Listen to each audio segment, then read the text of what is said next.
Komið sæl og blessu kæru naut. Við ætlum að kíkja aðeins á hátíðisdagana sem eru framundan, hvað þið eru að fara fast við. Ef þið haldið ekki upp á þessa hátíðisdaga þá eru þetta bara næstu dagar. Við skulum bara byrja og sjá hvað hátíðin mun færa ykkur. Þetta verður bara stutt og laggott. Ok, kæru naut, það er einhvers konar sorgarferli í gangi og þið eru ekki einum að fá þetta spil nefnilega. Sorgarferli getur verið ýmiss konar, það getur verið sorg að missa vinnu, að missa heilsuna og einhverjir ykkar hafa eflaust misst ástvin og eru að syrgja hann. Þarna stendur tárin eru ísinn í hjartanu sem er að bráðna.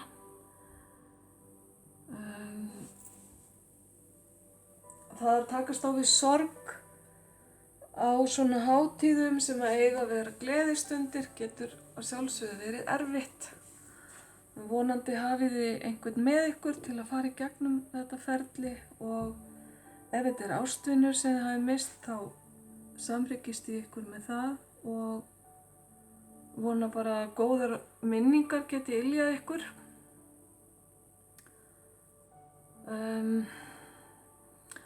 Þið hinn sem eru að missa eitthvað annað í lífi ykkar, þetta er bara ákveðið ferli sem að þarf að ganga yfir og vonandi komist þið svo að því að eitthvað annað betra kemur í staðinn eða verður meira ábyrrandi í lífi ykkar í staðinn. Ok, við skulum halda áfram og sjá hvað kemur bara meira. Kæru naut, hverju þurfið þið ef til vill að breyta eða sleppa þessar hátíðirnar?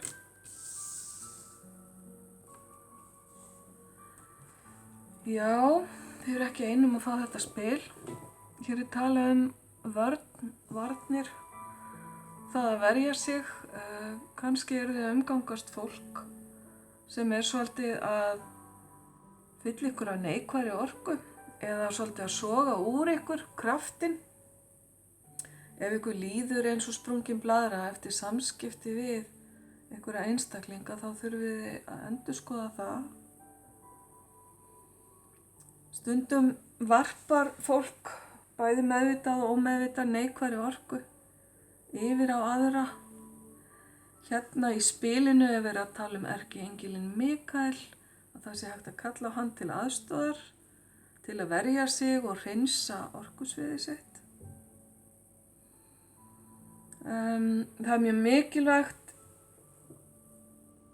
þegar að þið eruð út af meðal fólks að jarðtengja ykkur vel og ímynda ykkur kannski einhvers konar verndar kúlu í kringum ykkur. Einhvern tímann var mér sagt að það að ímynda sér að maður væri að klæða sig í bláföt væri mjög góð vörn.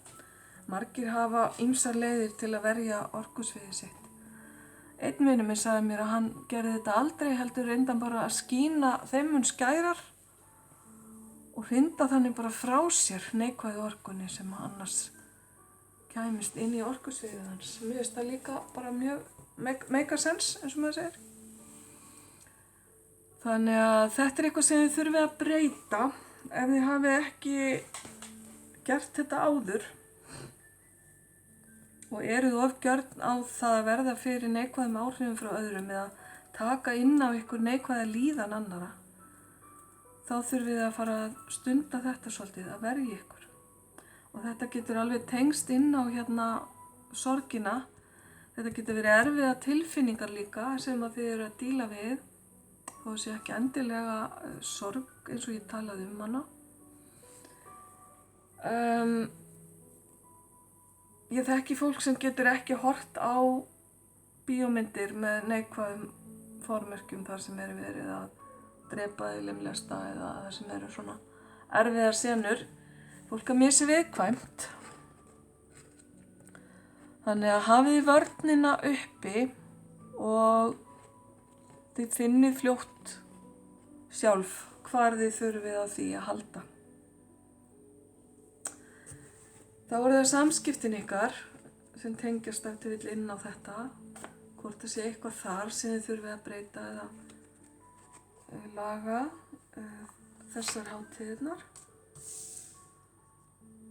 Þið fáið þetta fallega spil sköpun. Skapandi samskipti eru vissulega jákvæð. Þið munið eiga skapandi samskipti við einhvern næstu daga.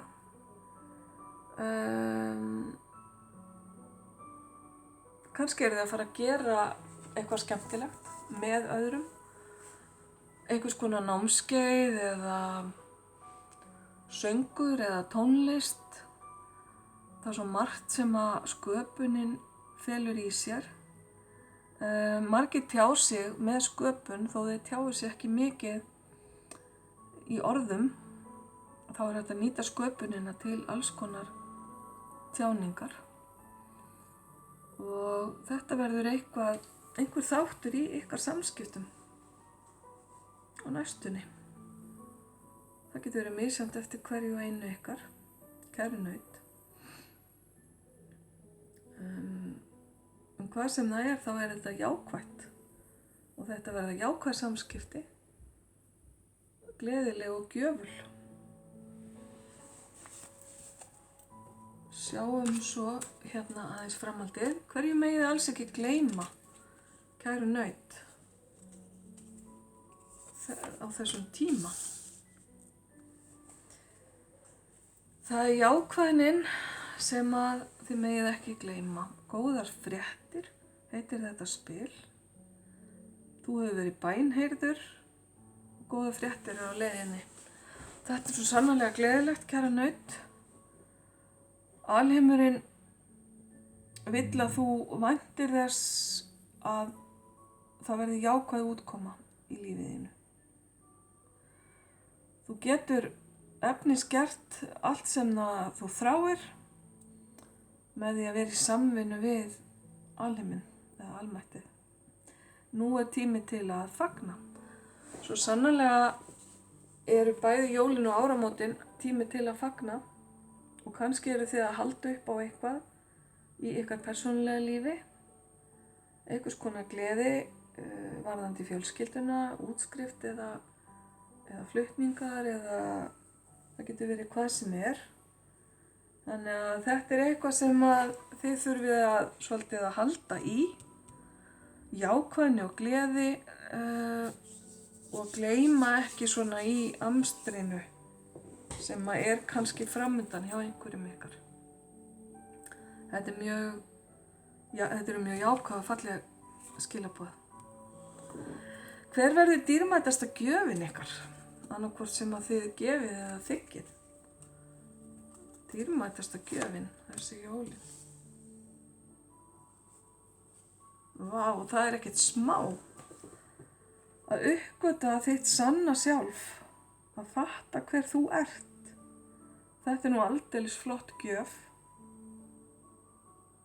Kannski er einhver annar að gefa þér eitthvað sem veldur því að þú vaknar og fattar allt í einu hver þú ert, uppgötvar einhverja nýja hlið á sjálfið þér eða uppgötvar áður ónýtta hæfileika. Kannski ertu búin að vera sofandi, varðandi eitthvað sem að er mjög mikilvægt í sjálfið þér.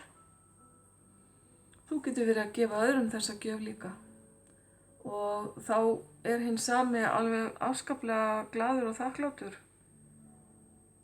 því að þetta er fallegt spil og mikil jákvæðni og gleði sem kemur frá því. Hver ert þú, kæra naut, og hvað ertu búin að vera?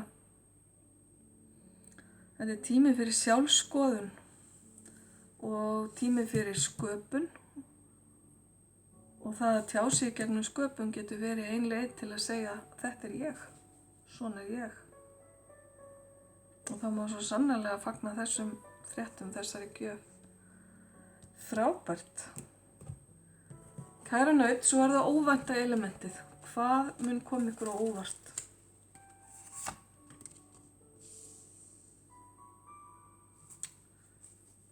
Það sem mun koma ykkur á óvart það að það eitthvað sem þið hafa verið að hugsa eða pæla í sem að mun ekki verða veruleika. Ok. Ekkert mun verða af þessu, stendur hér. Nothing will come of this situation. Hvaða staða sem að það nú þá þetta eitthvað sem að verður ykkur til góðs. Einhver plön kannski sem að klikka. Eitthvað sem að þú hefur óttast eða kviðið fyrir. Og þetta void of course moon, þetta máni sem að farin af leið sinni. Ég veit ekki alveg hvað það hvort sé einhver beinþýðing á íslensku með það, en þýðir bara það að tunglið ekki alveg þar sem það á að vera. Þannig að það mun koma þér mikið á óvart, kæra naut. Þetta við færir einhverjir fréttir sem að segja þér það að bara það verður ekki af einhverju. Ef þú varst með einhver plön sem að klikka, reyndu þá að skoða hvers vegna og hvað það mun færa þér og hvað það þýðir fyrir þig og hvað kemur í staðinn. Af því að ég sannfærð að þetta verði til góðs á einhvern hátt. Ok, kæra naut. Og þá það bara litli engillinn sem kemur hérna flögrandi. Já, þið ekki einum að fá þetta spil. Á útbúa þakklætislista. Vera þakklátur fyrir allar blessanir í lífiðinu. Og vera þakklátur fyrir allt sem þú hefur og átt. Og vera staðsettur í hjartaorkunniðinni í staðinn fyrir að vera staðsettur í áhyggjónum í huganum. Það að segja, finna fyrir þakklæti í hjartanu. Hvað getur við þakkað fyrir akkurat núna? Hvað ertu þakklátur fyrir? Eða þakklátt fyrir, kæra naut? Haltu áfram að fókusera á þakklætið og þá muntu uppgötva hina miklu gjafmildi alheimsins. Þannig að því meira sem að þú ert þakklátur, því meira flæðir til þín. Það eiginlega verið að segja það. Og þessi spil öll, þau svo fallega, þau öll, virðist vera með einhvers konar jóla þema eða svona myndirnar tengjast jólahátíðinni. Ég fattaði það ekki fyrir bara núna daginn. Þetta allt svona fallegar myndir. Kæra naut, mér sýnst þetta bara verða góður tími. Þessi sorg sem að þú berð hérna í hjartanu, ég vona bara að þér takist að vinna vel úr henni og að þetta verði eitthvað sem að íþyngi þér ekki of mikið yfir hátíðnar og verði ekki til þess að jólahelgin og boðskapurinn fari forgörðum. Ég ætla að leyfa mér hérna að taka eitt auka spil. Já, ofan á sorgina. Og hér kemur mynd af hamingjusamri fjölskyldu sem að lifir í velmegun. Þetta eiginlega svona hápunktur efnislegrar velgengni sem að segja mér að þú sért umkringdur góðu fólki og ef þú ert ekki umkringdur því akkurat núna þá gott fólk sem þú getur leitað til að deila með þér gleði og sorg og vonum og væntingum og ég vona bara að þú sjáur þið fært að gera það, kæra nudd. Annars vil ég bara þakka þér fyrir, ljós og kærleikur til þín.